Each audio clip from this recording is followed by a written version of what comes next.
Thank you for joining me. I'm Mark DeWitt. Today, I'm doing an interview with the cast of Collection Time.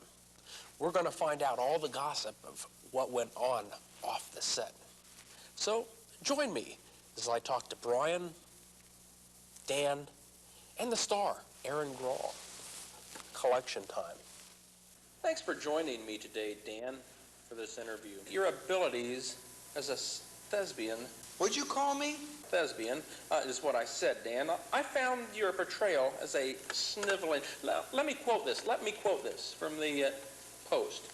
As a sniveling little mama's boy, unquote. I found that quite captivating.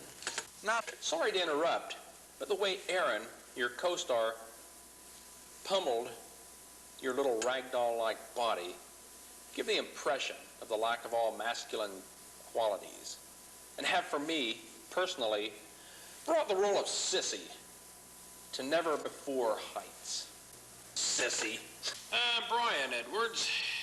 Could you back up a little bit, please? You're up on me. I don't like that. You play the part of Huck, friend of Tom, whose reward for all of his good-naturedness is a fatal end. What did you think about your character? If I would have to put these on a scale or compare them in some kind of way, this one would definitely be the big turd of them all. It stunk bad. I don't think it's fair to say that's the only reason I got the role. That's kind of a rude way of asking the question. I think that definitely had an effect on it, of course. I mean, everyone has to have their first film. This was my first film. Yeah, was that a crime? I mean, I know Mark, he's my brother-in-law. I've always wanted to act in film, and this was an opportunity for me to do so. And frankly, I think I did a good job. What's this all about? Yeah, I mean, after all, you've been studying and training for the chance for 5 years now, right? In high school. How was your relationship with Aaron Grawl? What are you trying to accuse me of? She was nice. Actually, her grandfather was put to death for Nazi war crimes. Oh, Aaron, thank you for joining me today. Can I get some water or something? None of that cheap crap either. I want some Perrier. And God, these lights are hot. It must be like 1,000 degrees in here. Yes. On to the movie and Collection Time. You play a very strong character, an enforcer of sorts. Not a typical role for a female. What led you to this role? Huh? Where's my water at? It's coming. But I was asking, what led you to this role? I don't know, probably just the chance to kick Dan Benton's ass on screen, honestly. What was your relationship with Dan Benton? That little prick. Tell me about the huge accident on the set. Well, you see, there was this huge HMI, and it fell over on this lighting grip and seared him. I mean, it killed him. But the shot was so good, they used it anyways. If you look at this one spot, you can see it. I'll go into it as best I can because there's litigation still pending in this case. There was this grip. His name was Billy. And we were being catered by one of those trucks that comes in, and the sides flip open like that. Mm-hmm. You understand? When one of the supports failed, crashed down, snapped his neck. Hold on, cop. Okay, we can go. Accident? Oh, you mean that audio guy? I was never found guilty of that. That's not really true. That's not what, there was a plea bargain thing. You need to check your facts.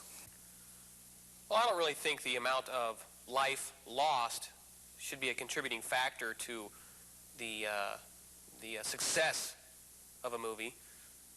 I mean, a couple of Haitians bite it. Hey, it was still big in the box office. So, Dan made a lot of mistakes in the film. He's arrogant. He assumes he knows things that he doesn't know. He's got more experience than I do, I admit. That dumb son of a bitch couldn't act his way out of a wet paper bag. So, contrary to the picture's portrayal, are there any strained relations between you and Dan? Frankly, I'm not going to talk about Dan Benton. I discussed that fully before going into this. I'm really frustrated with your line of questioning. I'm not talking to you anymore. Well, would you talk to Mr. Tibbs? Huh? The hemp? Huh? Would you? Huh? Hi, Mr. Tibbs. Hi, how are you? All right. I've got a question for you. Okay.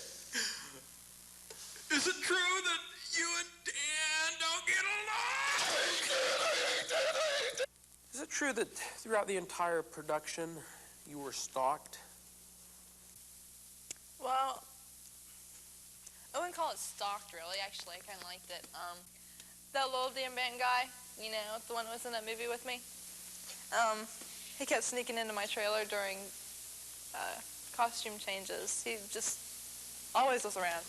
That's the only problem I had, if you call it a problem. Tell me about your first job.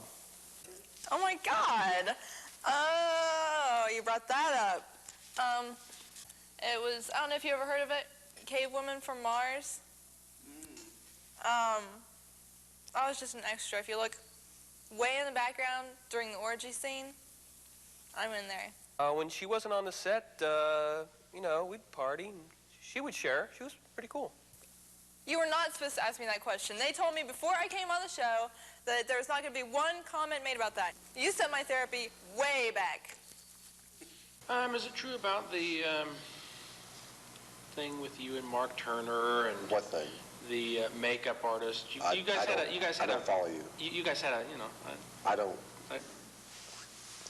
Let me tell you something. I am not gay. Mom, Dad, I'm not gay, okay? I categorically deny ever being gay. I am not gay. I don't have a homosexual bone in my body. Case closed. What do you mean? Just look at the guy. He's always pointing to his mouth, touching his nose, touching his mouth, you know, feeling his ties and whatever's closed. He's always just got this oral fixation with some, you know what I'm saying? I mean, I have nothing against that. I mean, that's fine. But he tries to be this thing that he's not, and he should just come out and go do gay movies. I think I'm not afraid of gay people. Although, God, they seem to be everywhere these days. But I'm not, you know, I mean, can we just change that? I don't really want to talk about it. Is this conversation over? Well, as far as I'm concerned, this conversation is over. What the hell, I can't get this damn mic off of me. I'm out of here. Are you planning on starring in more roles of intimidation? Did you just bring me on the show to intimidate me? Well, I'm an actor, for God's sake! I am not an animal! so Brian, it seems the majority of your roles take a back seat to the star, and your characters seem to die a lot. Do you think you can make the leap from your long-time, unforgettable throwaway parts to the big time? Is your character in a rut? Big time, huh? You want big time? Oh, you fucking ass thing. This is a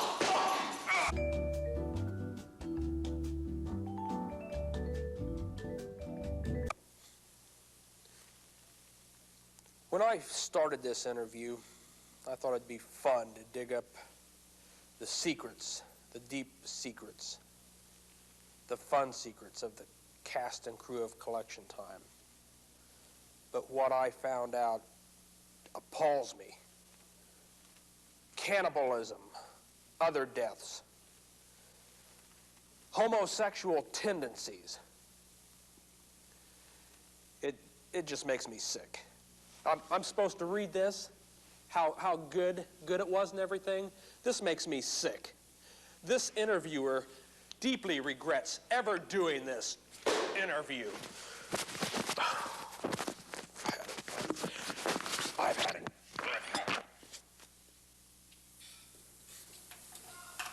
Hey, what's up there? Hey, what's going on? Had a bad day? Oh, terrible. Sorry about that little thing. It's all right. It's all right. Why don't you let me buy you a drink? All right.